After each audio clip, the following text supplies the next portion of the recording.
Hi, this is Andrew Berman for National Mortgage Professional. You are watching Mortgage Leadership Outlook, where we've been going live just about every week, almost every day, back at the beginning of March of 2020. So it was March of 2020.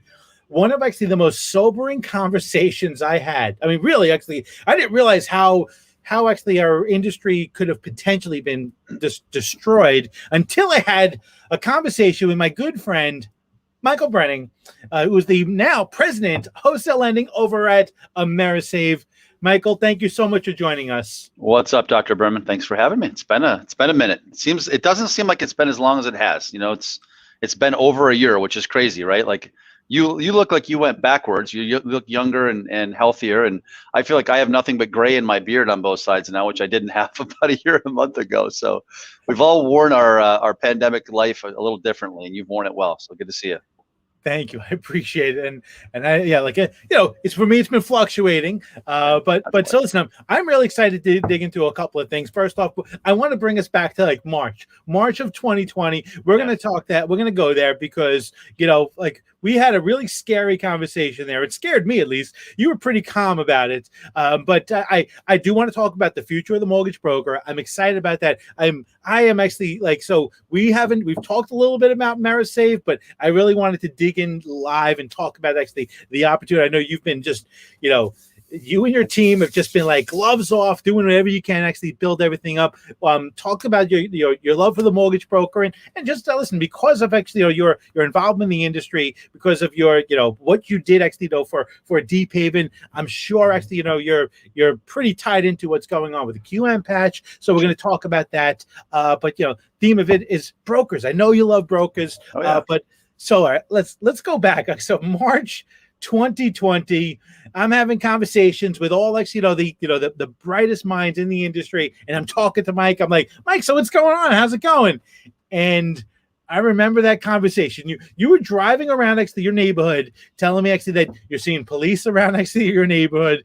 Like it was just like a uncertainty. This is March of 2020. This is after we just started to experience the lockdown. Tell us what was going on in your world of March of 2020. Yeah, I mean, it was a dark time, right? So we know what the pandemic brought, after the fact. Looking back, it's crystal clear 2020. But during the late stages of February and early stages of March, you started seeing pieces like Lego blocks almost start to click together, not the kind of structure you wanted to see being built or deconstructed. And what I mean is, liquidity is everything in any financial services industry, right? Non-QM, non-agency was no different.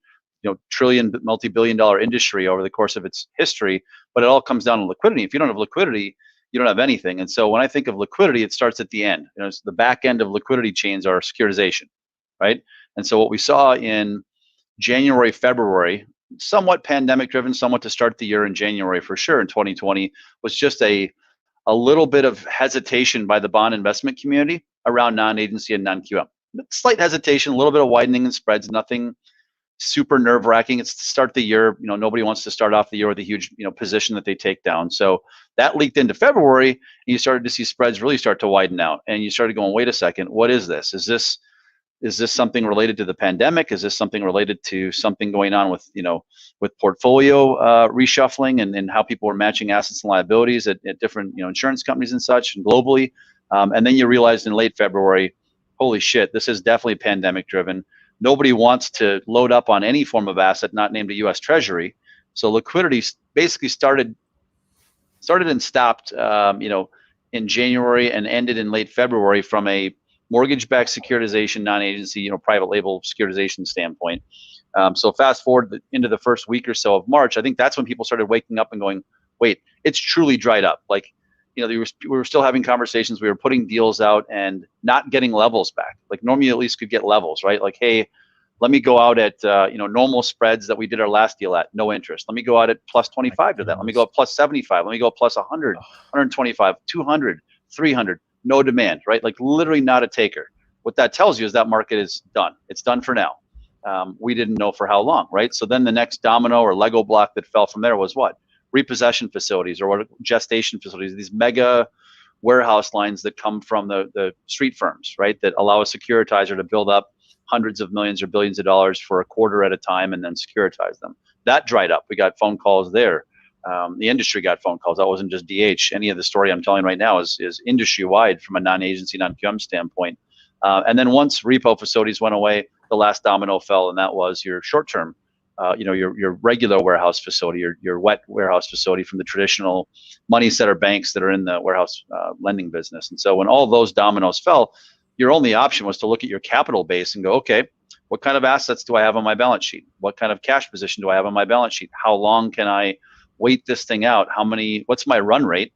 And the industry kind of looked at its run rate and said, whew, I don't have enough on my balance sheet. And this wasn't DH specific. This was just literally the industry. You saw every player in the industry kind of hit pause, or some people said a temporary suspension, or some people called it they froze things, or they freeze things, or halted things.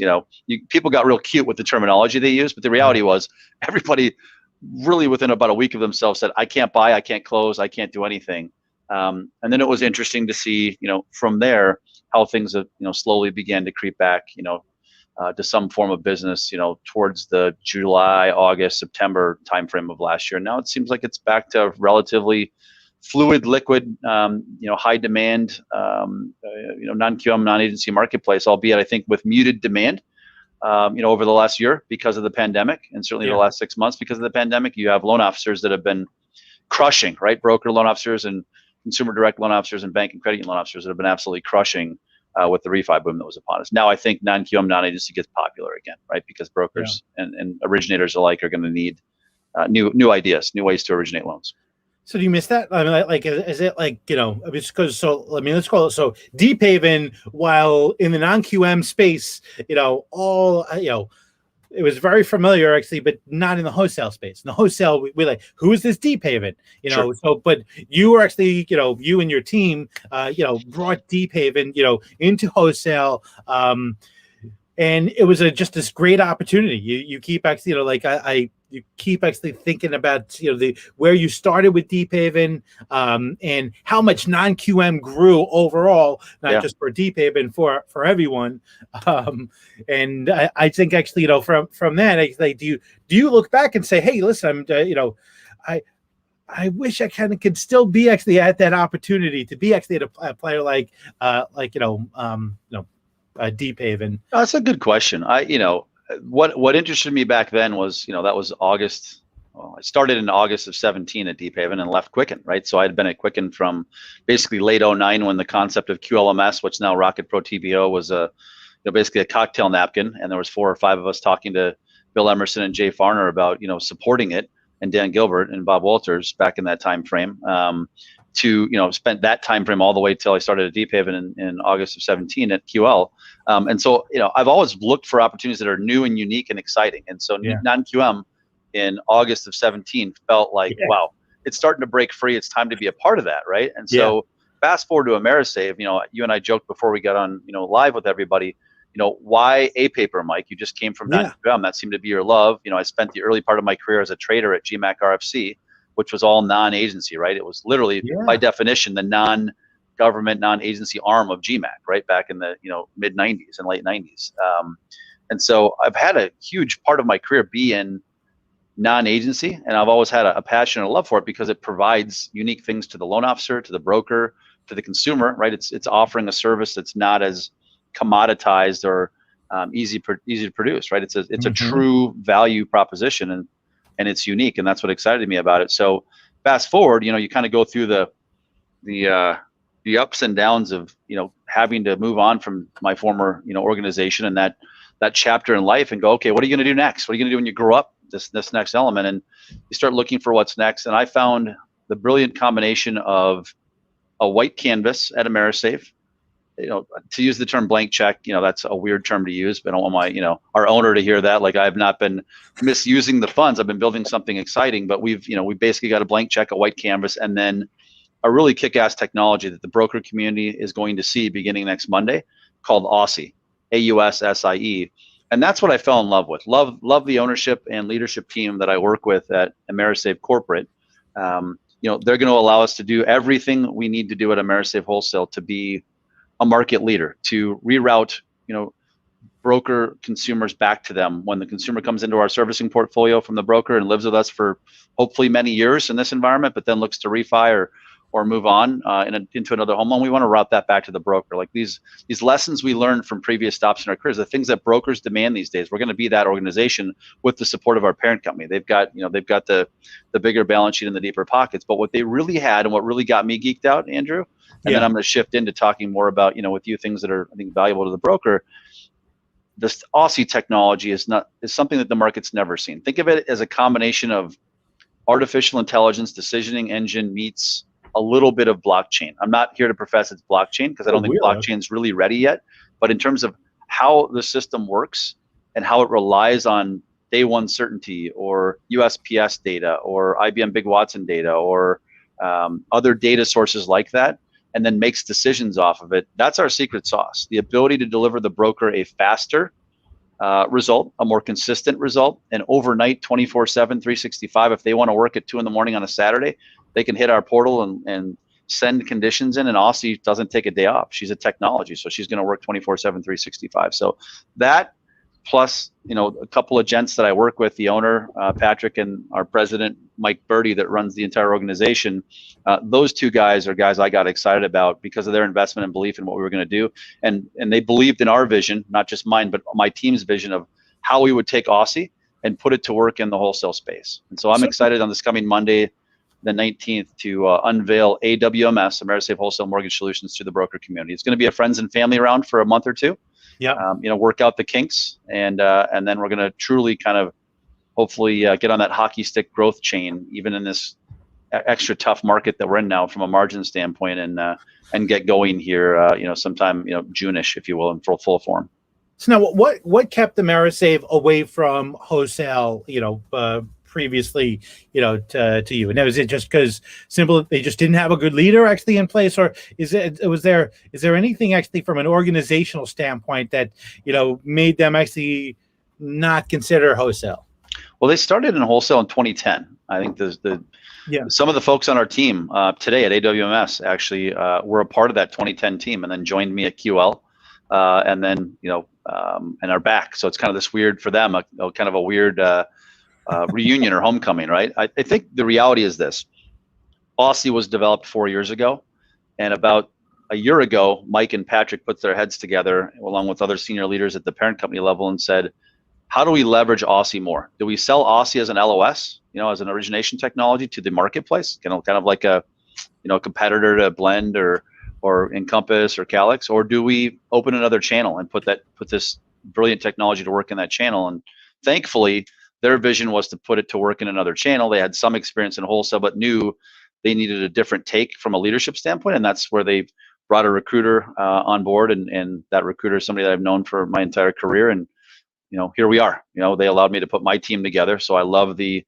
E team and senior team that I've got here. It's a combination of people I have and haven't worked with over my career, so it's a nice blend of non-groupthink, where there's lots of new ideas, and people that can challenge each other. And the thing I really love is all of us have been salespeople. All of us have been a wholesale AE at some point in our career, which is crazy, right? So you have some retail shops that advertise like retail company built by LOs for LOs. We're kind of like a wholesale lender built by AEs for brokers. I guess you kind of think about it like that, right?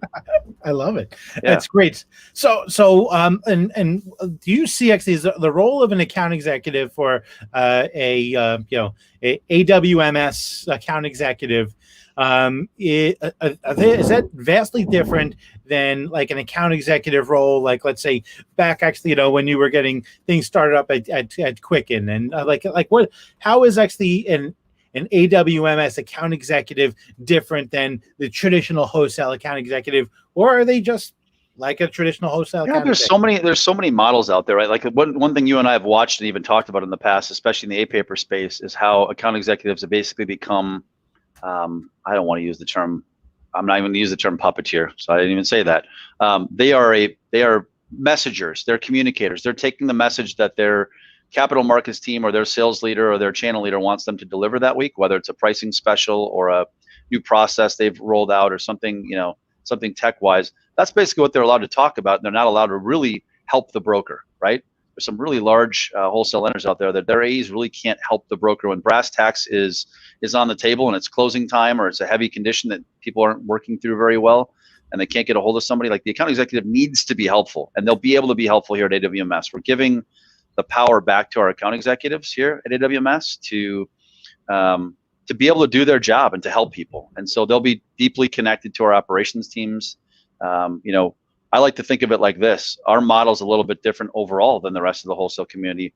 About 70% of the average loan at AmeriSave gets done by Aussie. So think about that for a second, Andrew. If 70% of the loan gets done by a technology, that's 70% less people / costs / back and forth ping pong interaction that's going to occur on a loan. It frees us up to hire all-stars in operations and then pair them with all-stars in account executive land. So our brokers will be able to talk to the underwriter. They'll be able to talk to their account manager. They'll be able to talk to the account executive. They'll be able to freaking call me. Like, all of my contact information, my whole E-team, our whole senior team, all of our information will be out on our website when we launch. We're not hiding from anybody. Our model is about speed, consistency, transparency, ability to reach us. We want to wow you. We want to show you empathy at the broker level. I think that's something our industry's lost, is being empathetic towards what's going on. Like, people are getting into homes, they're trying to save money, and the broker's the one advising them on that. And we need to treat the broker with empathy, because they're in the hot seat. They're in the Budweiser hot seat, working with the consumer and kind of being in the middle of both us and the consumer. So, fantastic. Yeah. So, what do you guys do to, like? Is there anything you guys are doing to kind of protect, like, the brokers? Because listen, we know actually, AmeriSave is just this huge, unbelievable marketer. They're really good at what they do. Yeah. And brokers like, well, I don't want to do business with someone who's going to, compete with me for that loan. Talk to us a little bit about that, because I know actually, listen, I know a lot about actually what you did at QLMS, and while people think actually a different narrative, I know how protective you were of brokers and the relationship with brokers. I know actually very, very well from the top brokers that did business with QLMS, and that actually loved actually how aggressive you were to kind of to protect actually that broker borrower relationship. So I'm excited. No, it's everything. It's sanctity. It's table stakes, right? I mean, I think it is absolutely, the agreement. Like, you can count on that. So before I even got hired, when I was talking with Patrick and Mike, one of the things I asked to be written into my agreement, and they honored it without hesitation, was we need to reroute these opportunities back to the broker. It's their consumer. It's not ours. So yes, we have a huge, vibrant consumer direct platform, which affords us that white canvas, which affords us that blank check, which affords us the Aussie technology that will bring something radically different to the broker community. I don't think you can be successful. There's lots of models out there, right? I don't think you can truly be successful and deliver something long-term if you don't have a multi-channel organization. Now, when you have a multi-channel organization, that's why you brought it up, you have to be damn sure you've got mechanisms in place, agreements in place to protect that borrower relationship. So I'm here to say it loud and clear. The broker owns the borrower relationship. They'll own it from A to Z. We will have systems that reroute via Salesforce and some different CRM technology, those opportunities back to the broker community, and we will suppress 99.99% of broker loans in our current pipeline or in our servicing book from ever being called by an AmeriSave loan officer. There's just that 0.0001% that you can't manage technology around. And those are going to be the innocent mistakes. And we'll just call our retail group and be like, hey guys, this is already in our servicing portfolio. This is one of our longtime brokers clients, and they'll do the right thing. So these are all agreements that have been handled, and I can talk confidently there that, we've learned from organizational steps of the past that this is the right thing to do. And it's really developed over the last 5 years, honestly, that you couldn't be a new wholesale lender and not do this, frankly. I mean, you'd have some real struggles long-term if you didn't make that commitment and promise. 100%. Listen, I mean, you go back actually, to the 90s, the 2000s, like, that just was never a concern. Like, no one actually said this. You do a good job, and if you're good enough actually at follow-up, you get to keep that relationship. If you suck at follow-up, the servicing lender is going to get that refi, and it's just as simple as that. And it's just not the way actually the broker is treated actually anymore. It's like brokers like, hey, that's my relationship. Yep. You need to protect it. And how much servicing, does AmeriSave, from the loans that you guys originate, what percentage of loans are you guys servicing? So pandemic drove that, right? And I'll make a comment quickly too. There are still some wholesale lenders out there that you and I both, know, we won't name them here, that still do look at that borrower relationship as theirs, right? As the lenders, not as the brokers, right? It's like, hey, it's a widget. I bought the widget. I paid you your comp. Get out of the way, right? And so you just have to, as a broker, you have to be mindful of that and aware of that. And I hope that you are. And if you're not, message Andrew and I off, after the side, we can clue you in a little bit, or talk to Aim or Nam. They'll be able to help there too. No, speaking specifically of, of the second half of your question, or statement, I just lost it. Where did I go? You remind me. I just completely had a brain fart. I love that. Once in a while that happens to me, right? Just complete blank. What was the second half? I love that. If we could have fun together, right? Love it. Totally, man. Listen, that's because you don't have any scotch. We're not drinking the That's scotch. right. Actually, late enough. the thoughts don't flow out as so. Yeah. What was the second half? About protecting actually the relationship. They have actually and talking specifically about like the old way of doing business was you bought loans actually from the mortgage broker actually that and with the intention that you were going to go back actually and have actually the refinance, be able to cross sell other products if you were a bank. Sure. And that's just the way you just did business. And if you sucked at follow up, if you didn't do a good job of actually delivering value, you're going to be forgotten, when the 800 number calls from their servicer and says, hey, listen, we can lower your rate by X. I still think that, the idea of being good at follow up and staying in touch with your consumer, your relationship is still, that doesn't excuse that. That's what being a good loan officer and being a good broker is. I just think that thankfully the trade bodies that represent the industry have advocated for, and most wholesale lenders have followed suit to say, hey, from an economic standpoint, it makes more sense. And actually, there's a few studies that I've seen done and a few organizations I've been a part of where the mortgage broker, if tickled at the right time by their wholesale partner with that information, does a better job of retaining the consumer than an actual retention unit at the servicer. Of course, it's their relationship. Like, think about it; it's logical, right? So, I think that's they've already shared actually their information with that broker. They've already gone through the process. They've already actually agreed that they actually trust this broker enough actually to say yes to them of all the offers actually they're getting out there, because we know as soon as you actually apply, all of a sudden the deluge of actually offers that are going to be hit to you, through trigger leads and all sorts of other opportunities. It's like that. So the broker is going to be actually the best, actually the path of least resistance versus a retention department. So that makes all sense. It makes sense that you'd want to put that relationship, first and foremost. So that's being baked actually into your agreement. I love that. I love actually that was a part of for you to actually to be a part of this. So why do you love the broker? Like, what is it about the broker? So we look actually at your career. You've always, for the most part, you've always been involved in third-party originations. Obviously, when you were a trader at RFC, that wasn't the case. But, going back actually, for look at most of your career, you were involved in third-party originations. Yeah, I think, somebody said this in an article a couple of weeks ago. It's the superpower of the broker that interested me in the broker long ago, right? And the superpower that we forget to talk about is the power of choice, right? And we've seen some some questions and conversations around that in the last 3 or 4 weeks that I'm not going to get into because there's plenty of other people that can talk about that, and don't need to step into that that steaming bag of whatever. But the reality is that's what interested me. Like, if you go back 20 years ago, which is the first time I started in mortgage lending in '96 as an intern on the trading desk at RFC, you're all at the opposite end of where loans happen. Like, the broker's over here originating loans, and you're over there, securitizing and buying loans and putting them into mortgage-backed securities. And over my career, I started learning more and more about the front end of our business, and it intrigued me more than the capital market side of the business. Don't get me wrong. I enjoy securitization. I enjoy senior substructures, and I enjoy structured finance, but I enjoy origination a heck of a lot more. Yeah. And so what I started to realize is the mortgage broker community was and has become, again, post-crisis, was leading into the crisis and is now more than ever coming out of the crisis, and over the last 5 or 6 years, is a vibrant group of individual people with many, many, many years of experience. On average, I'd take the average tenured broker up against a consumer direct loan officer, even my own organization. I can say that fairly. Like, the experience set there is unparalleled at the traditional broker shop.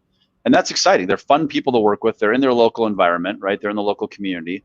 And they are providing an unbelievable service, which is the power of choice, which benefits the consumer. And I'm all about consumer choice and benefiting the consumer ultimately. So the broker is that superhero that gets to do that day in and day out. Yeah. And I want to just say that over and over, like, don't lose sight of that. If you're a mortgage broker and you're watching this, or you watch this on a rewatch or a rewind, like, that is your superpower. Leverage that, talk about that, sell that, talk, spin that. Your power is choice. Now, there's some other great things that your wholesale lending partners are starting to do with you and for you, building great technology for you to have you start to look and feel like a superpower, like a 10,000 person company with the point of sale systems that you can get access to now, and with the mortgage process you can put a consumer through.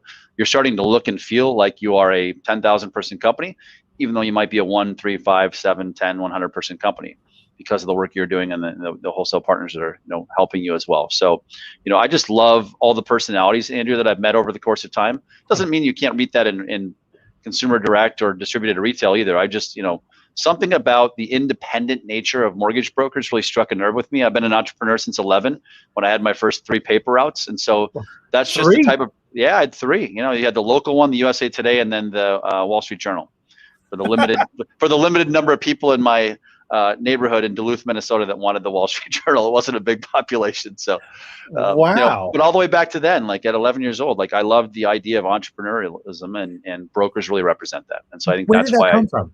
Like, what was that something for your family? Were they entrepreneurs? Where did you learn actually to become an entrepreneur? I think my uncle got me into it. He was a businessman. He was the CEO of an airline and got me into trading baseball cards at like 5. So, you're the neighborhood kid, and I hate to say it, but I'd like to, do deals with the neighborhood kids and try and come out on the upside, the winner. So yeah, of course. Once I realized that, you could get your Beckett baseball card out, Beckett magazine, and, I just fleeced that kid for 42 cents. I got the upside and 42 cents worth of trades. Then I started feeling like, hey, I like numbers, I like finance, I like dollars, and then got my paper out and it all took off from there.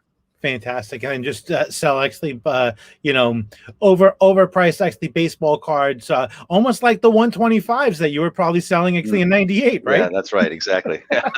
Oof. Our industry has definitely seen some train wrecks in terms of product design. Thank God for some of the regulations that came into play, post-crisis. Honestly, I mean, that's one of the best things that ever happened is some of the regulation we live with now, because it eliminates the desire to create products like that wherever those things come from. Yeah, and by the way, I'm just curious if anyone actually here. So, where right now we've got a bunch of people here from YouTube, from Facebook, from LinkedIn, even some people on Twitter. I love Sharita Thomas. Good things come to those a hustle. Amen. Paul Lucido, built for originators by originators. We're talking about built by account executives for brokers. Yep. I love it. I love it. So that's great. That's PRMG's slogan, built by originators. Oh yeah, I know Paul. Yeah, hey Paul. Originators. So just curious if anyone actually here was around actually, in actually the late 80s or late 90s when the 125s were around. Just do me a favor, just comment 125s. Just curious if there's anyone here that remembers, or if we're dating ourselves by even doing that. Here's a fun one for you, because you're going to get some other answers too, right? Hopefully some fun ones. But First Plus, remember the NASCAR team at First Plus? There you go. Yes. Yeah. As soon as you sponsor a NASCAR team, you should just start the clock. It's never a good thing for mortgage lenders that sponsor a NASCAR team. Oh, that's good. That is fantastic. That's great. Oh, look at this. So, all right, got James Febo. We've got Julie Bedell, who's Mike, you were his rep at RFC. Mm-hmm. Cynthia, it was actually back in the 125 days. So it looks like we've got a handful of people with some grays in their hair. So yes. Awesome. All right, so let's talk about actually, what are the brokers worrying about, and maybe if they're not worrying about, like, what should they be worrying about, and how do they prepare themselves, to not only survive but thrive over the next few years? Yeah, I think there's a couple of things, right? And I liked your choice, your pivot there. I'm not going to say worry about, just be aware of, right? Like, awareness is everything. And then planning, awareness creates planning and creates strategy. So number one, make no mistake, everybody in the mortgage industry had a record year last year, right? So what does that create, Andrew? It creates record earnings. What does that create? record war chests. And so record war chests tend to lead to, most owners and leaders don't just take that money and run, right? They reinvest it back into their company. So I would strongly expect, if I'm a broker, that the distributed retail channel and the consumer direct channels that are out there reinvest in their businesses and come out with new things, new ways of approaching the consumer, new offers, new tech. Those investments are being made. They've been being made throughout the year, last year and into this year, for sure, right? So be aware of that. Plan strategy around that. When I think that's easy for you as a broker. Your strategy should be to look through your array of wholesale lenders and look to make sure you've got the right level of diversity in there that's affording you the product width and depth that you need, right? Not just in agency or government, but also in home equity. I think that's an opportunity where we have to be smart as a broker this year and next year and for years to come. We just originated $3.8 trillion worth of mortgages that are probably untouchable from a refi standpoint. Yeah. Barring another pandemic or barring, who knows, right? We always say that. We've said that for like 10 years in a row, and it's not proven to be true. But I think most sensible people in our industry would say that MSRs are going to stay on people's books for a really long time, meaning it's going to be hard to do another 30-year fixed refi for somebody. You might do a rate and term and shorten it down from 30 to 20 or 30 to 15. People might be interested in that. There's going to be some cash out refis. There's clearly going to be a vibrant, albeit constrained, purchase market from an inventory standpoint, but an opportunity for this year and next year and years to come, because of all the trillions of dollars of super low 30-year fixed rates that are just going to sit there parked. Is why do we think the purchase market's so constrained? Well, it's a lack of inventory that's creating home price appreciation, pretty rapid in most markets. That's creating what? Home equity. So if you're a broker and you don't have a home equity product, you're not partnered with a bank that has a HELOC or a second mortgage product, or some independents that are out there, certainly hit me on LinkedIn or hit me at my, mbrenning@awms.com, and I'll make some references or referrals for you to some of those shops, because you need a home equity product. You need to be offering seconds. Frankly, you should be looking to offer some personal loans. There are opportunities out there for you as a broker to, with the licensing you have, and sometimes in most cases without that licensing, offering personal loans through some lenders as well. Really? My whole point is, I think you have to, because there's so much mortgage debt that's now kind of locked down and almost untouchable, you have to add products to the array. And so I think that's one key thing to be aware of. Let's go back to lenders now, not just from a product array standpoint. You have to pick lenders that have your best interests in mind. And those best interests are one of the things you touched on earlier, which is protecting the sanctity of your relationship with the consumer, number one. Number two, they have to be competitive so that when it comes down to a refi or purchase, you can win, because that wholesale lender is giving you competitive pricing. But I think the biggest thing that's going to set people apart, and you really have to be conscious about your wholesale lenders now and going forward, is what does their tech stack look like? And are they affording you something that does allow you to feel like a 10,000 person company as a 5-person company or as a 100-person company? Are they giving you tech that allows your realtor and your borrower to look in your CPA referral sources to look at you like you are a big lender, right? And that's what you want. You want to come across that way, because it conveys a sense of confidence, and then you can win because, again, your superpower is choice. You can look across 10, 15, 20 lenders and pick the best of the best of the best to build your brand. So those are a couple things I think people should be thinking about in broker land this year. And then I always like, I like to throw a couple of nuggets out there of things that maybe people haven't been thinking about. Yeah. We know that 21 and 22 are the market in Europe purchase. So that's overdone, and everybody's already talked about that, and that's a no-brainer. What about contractors? So I think about home equity. So align yourself with a couple, 2, 3 good home equity lenders. Do you have relationships with contractors in your local market? If you don't, you should, and here's why. If you can form a network of good contractors, guess who's getting a phone call for everybody that's working from home now and probably into the future? What are people doing? Let's take that a step further and extrapolate. When people are stuck at home from a pandemic or post-pandemic, hopefully at some point environment, more and more people are going to be working from home. What have they proven they're going to do, Andrew? They're going to remodel their house. They're going to make a kick-ass office over here. I'm going to lock my kids over here. Oh my gosh! Don't give them a loudspeaker phone like you gave your kids, a megaphone. But they're going to remodel their house, so they need a contractor to do that, and that contractor is going to get the call, and then the borrower is going to need money to do that, right? And so if you can provide them a home equity loan, and you're hooked in with the contractor, you're going to win. You're going to have a referral source and a product to meet that need from the consumer. So that's something I haven't heard talked about, and hopefully that creates a little bit of value. And then home builders, right? Like We always hear every loan officer in America and every pundit in our industry talking about building your purchase business and working with realtors. Yes, but what about builders? Like, you're not going to break in as a broker loan officer probably with Lennar or Pulte or something like that. Yeah. But there's tons, because they have their own mortgage company, but there are tons, thousands in every market, in every state, in every geography, of independent little and mid-sized, home builders that don't have a mortgage platform, and they want a trusted resource. So why don't you get in with them? Some of them are building entry-level homes. Some of them are building low to moderate income homes with subsidies from the local governments and tax bases. And then some are building moderate end homes, and some are building high-end homes. Again, if you've got that product width and depth, you've got a jumbo product, you've got a this, you've got a that, you got to form relationships with some local home builders as well. So what does that actually look like? Give me an example. Let's say, so Mike, you've just actually resigned for AmeriSave, president of Wholesale Lending. You are now originating. You're actually in a market where you know no one, but you see actually a lot of building going on, and you decide actually you want to actually start building relationship with builders. You have no relationships with builders right now. What do you do? How do you actually? Let's just break it down to a simple block. First step: go down to the county. Go down to your local county, doorsteps, or your local city, wherever level you want to get to, and show me building permits. Show me who's pulled permits. Like, it's that simple a start, right? Oh, ABC construction and XYZ construction. Okay. And then you go online, you say, Department of Commerce or whatever, your state has as who manages businesses. And you just Google, Minnesota Department of Commerce or whatever state you're in or market, and say, who owns this company? It's going to show you who owns the company. Then you Google them and you find them on, white pages, or the internet's beautiful for just finding people these days, right? And you call them, and you have a plan though. Like, you have to think through, what am I bringing this builder? So the finding piece is the easy piece, or easier these days than ever before. It's the, what am I going to offer them that's different and unique? And so that's where you've got to package up a story around your superpower, which is choice, right? Again, what do builders want? They want to work with somebody who's got a ton of choices. And I don't think builders think this way. They've been trained to just partner with a mortgage company, right? And when you partner with a mortgage company, generally you're partnering with one set of products, one underwriting decision, and one price point.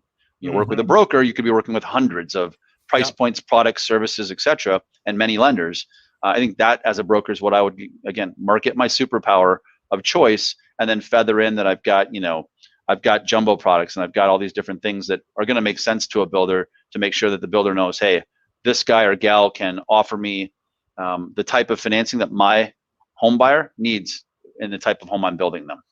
Yeah, it doesn't have to be complicated, frankly. No, it's very simple. Go down the court, you see who's actually filing permits, and just find it. And by the way, I still think there's opportunity with the Pultes, with the D.R. Hortons, because they're only actually offering, to your point, actually a limited or a menu of what you could have. So you could say, hey, listen, I know you have to use your in-house lender.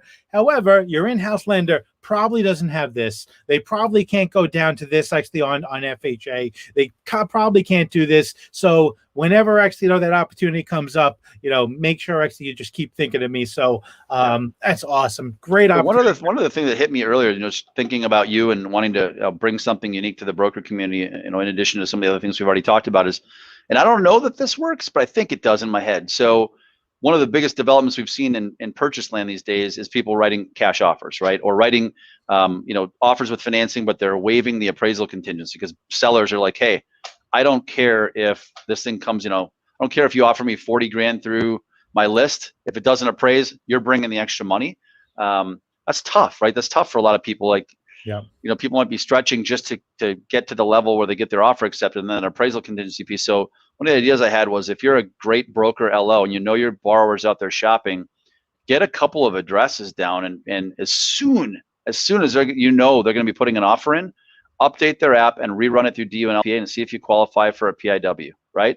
I mean, that's one way you could get comfortable with the idea of a non-appraisal, of accepting an appraisal contingency or non-appraisal contingency in a purchase contract. And that's going to make your offer a little bit sexier versus the other type of offers that are out there. Not against the cash offer, because cash is king, but that'd be a way from a financing standpoint to get ahead of that. Yeah, no, I think that works. You got to be like cutting edge and right at the realtor's doorstep with your consumer, saying, hey, a second you pick an address you're going to write an offer on, I need to know so I can run it through and see if I can be helpful with the way you structure your contract. So before you offer, let me run this. Mike. That's money. I really appreciate that, man. Great tips, great ideas, things to do here. Now, all right, listen. So, and as far as regulatory concerns, I know actually we have QM patch changes that are coming, and I'm sure actually because of your work with with Deephaven, you're probably very tuned actually to the changes that were happening with the QM patch. Give us a little update. We were talking about this right before we went live. Yeah. So the CFPB came out, maybe a month or so ago, and created a little bit of panic, confusion, whatever. And I think they had good intents. I think their intent was, hey, we're going to get more active here in this new environment. We want to re-explore the QM patch and the expiration that was, triggered in March of this year. Last month, technically, the QM patch was set to sunset. We delayed it as an industry a little bit to, have it fully effective 7/1 this year. So that's one thing everybody needs to pay attention to. The QM patch itself, albeit kind of being talked about by the CFPB, and they've extended the window on it into next year. You get the GSEs saying, hey, wait a second, our agreements with FHFA and the Treasury mandate that we have to adhere to this year by 7/1.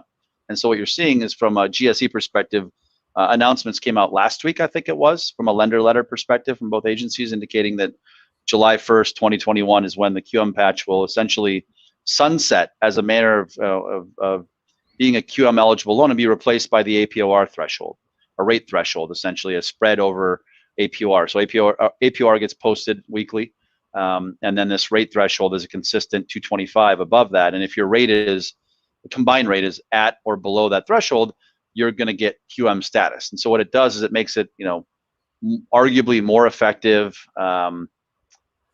in providing more competitive pricing. Lower rates are going to qualify for QM status. Higher rates on arguably, worse credit or riskier deals are going to kind of price themselves into non-QM status. Lots to be seen on what's going to happen, right? Like, you think about a 5% rate, because that's what it would be right now. It would be your rate threshold, 2.25 plus the APR of last Friday was 2.75, so it'd be a 5% threshold. Like, I can't think of any agency or govy loan right now, Andrew, that's being originated at 5%. Right? We're well south of that, inside of that. But with the direction where rates have been heading the last couple months, it's not unrealistic to think that 5% is in our future, and it's not unrealistic at all to think that a second home or investment property, given the caps that have been put in place from a regulatory standpoint here in the last month by the GSEs, again driven by FHFA and Treasury, it's not unbelievable to think that those rates, even on an agency loan as they go non-agency, could be pushed above 5% and into non-QM status. All of which, again, means if you go back 10 years ago, before QM and non-QM existed, it just means that you better be darn sure you did a good job of making sure the customer can repay the loan, which is the underlying philosophy of any good lending, platform to begin with. So. Yeah, well, I think actually, that's and it's being done in the best spirit, not actually just in terms of profitability and making sure actually the first payment get made, but actually making sure actually that we're part of it. And now, what do you believe actually that the originator should be more embedded in the process after the close? Do you think actually that originators should somehow have an active role, or almost actually being able to sell the experience of what it's like after a loan closes, dealing with the servicer, dealing with actually, whether it's AmeriSave as a servicer or, just any other kind of lender out there? Do you think originators should be more involved in that process? No, that's interesting. I hadn't thought about that. I mean, from a legal and regulatory standpoint, there'd be some change that would have to, get done to allow for that, right? Yeah. But if you think about it, again, they are the advisor that put everything together. They're the senior associate that has all the knowledge, that has the experience, that has all the lenders, that can sort through that sea of information and truly put the customer into the best deal for the consumer. I don't see why that should have to end after the loan is originated. It does end today, and it has ended in the history of how things have been structured. But it's an interesting idea you bring up. That's one to talk more about for sure. Yeah, almost like listen, I know when I get my homeowner's statement and my auto policies, it has the name of the broker that introduced me to actually that insurance company. Sure. Right on all the materials. it seems like, and that I've always been actually, wondering actually, why doesn't the mortgage industry do that more? Yeah, And I think they're starting to see some branded servicing statements and things like that, and that's something you can expect from us in the not too distant future. So maybe that's a step towards what you're talking about, right? It's kind of keeping that broker in front of the consumer in that way, right? Having their broker's logo and broker's contact information on that servicing statement helps with, the ongoing relationship. There's just certain things they, can't talk about, just like a non-licensed MLO can't talk about rates, terms, or prices, right? Yeah. You just got to be careful about what people could talk about. But I like that. A lot. Hey, one thing I wanted to, you asked a great question earlier, which is what are some things that brokers should be aware of this year and next? And yeah, I didn't comment on I'll call it the proliferation, I guess is a big word, but we'll use that today, of non-traditional fintech players in real estate and mortgage. I'm not going to name any names, but there are some really interesting companies out there that their leaders have founded other large organizations before where they are now, either as a lender or a real estate type firm, that are disruptive. Now we'll see if they catch on, but history tells us they probably will. They're doing different things. Like there's real estate platforms out there now that will just buy a house sight unseen for cash, right? Mm-hmm. They've gone out, they've raised Series A, Series B, venture capital. They've gotten 2 or 3 rounds of additional rounds of funding. They've got a war chest of a couple $1 billion now. They're out there loading up a portfolio of homes, especially in a rising price environment. They're going to benefit from that. So they're paying cash for these properties, kind of sight unseen. They have unique names to these companies, like one-word names of the company, and they'll buy the house, put it in their portfolio, then look for a buyer. And then once they've found that buyer, they'll put that buyer with either the in-house mortgage company that they're forming right now as we speak, mm-hmm. or the in-house mortgage broker relationship or lender relationships they're looking to form strategic partnerships with. So I bring that up to the broker, not that individually I think you're going to be, no offense, not that I think individually you're going to be able to convince some of these fintech firms to sign up with you and have you be, their go-to, but rather, and try it. I don't know. Yeah. I've not done why it. Not? Doesn't hurt. But I think more with broadly, the right technology from a lender, you could look like actually a big player. That's right. I said that earlier. I think more appropriately, you can leverage your relationships with your trade bodies, NAM and AIM, for them to try and form some type of referral platform and alliance with some of these new non-traditional fintech and mortgage firms to see if there's a way you can be a part of that ecosystem and have some upside in that, and not get bypassed in some of those fintech digital experiences that are going on right now with consumers and borrowers. Yeah. It's there's no question. There's a race to do whatever they can to deliver the the least expensive, most efficient, perfect process to the consumer. Yep. And the fintech actually sees that there is too much profitability in our business. Well, it's a great race. It benefits the consumer, which is what everybody on this call and on this presentation should have the ultimate goal of wanting to do. It's also in a very short period of time, since January of this year, created a race to some really tough numbers in the lending environment. You saw record margins and record profits last year, and I think 21 is going to bear out to be the year that might be the record for lack of profits and lack of I mean, it's a hockey stick swing the opposite direction, Andrew, in terms of where rates have gone. We've seen that rates are off in the UMBS market. Pricing's off 350 basis points since the 340 basis points since the high of late last year and early this year, and that's put dramatic pressure on margins, because what we haven't seen, we've seen 30-year fixed rates go from maybe a low of 2.5, 265 without points to kind of 3.25, 3 3/8 right now for no points, somewhere in that ballpark. But if you think about MBS backing up 350 basis points, you should have seen 175 to 150 basis point rate increase. You haven't. You've only seen a 3/4 point rate increase. You want to know why? Margin decrease. Lenders have in all 3 channels, wholesale, correspondent, retail, have just gotten the axe out and sliced margins to the point where they're lower than pre-pandemic levels. So I'll say that right now. You want to talk about the conversation we had in March of 2020 kind of being, one of those no fun conversations. I'm here to say that margins today, this is a no fun conversation for me because I'm just launching a wholesale channel right now, are lower than they were before the pandemic. How does that make any sense? So, the race to the bottom to the consumer's benefit has begun. And so that's, the good news is there's a silver lining. It's for the consumer's benefit. And I think brokers can, benefit from that competition. They certainly are. I mean, you've got some big names out there going toe to toe, and that's benefiting everybody. And not for nothing. I mean, listen, I'm just gonna just put this out there as a broker.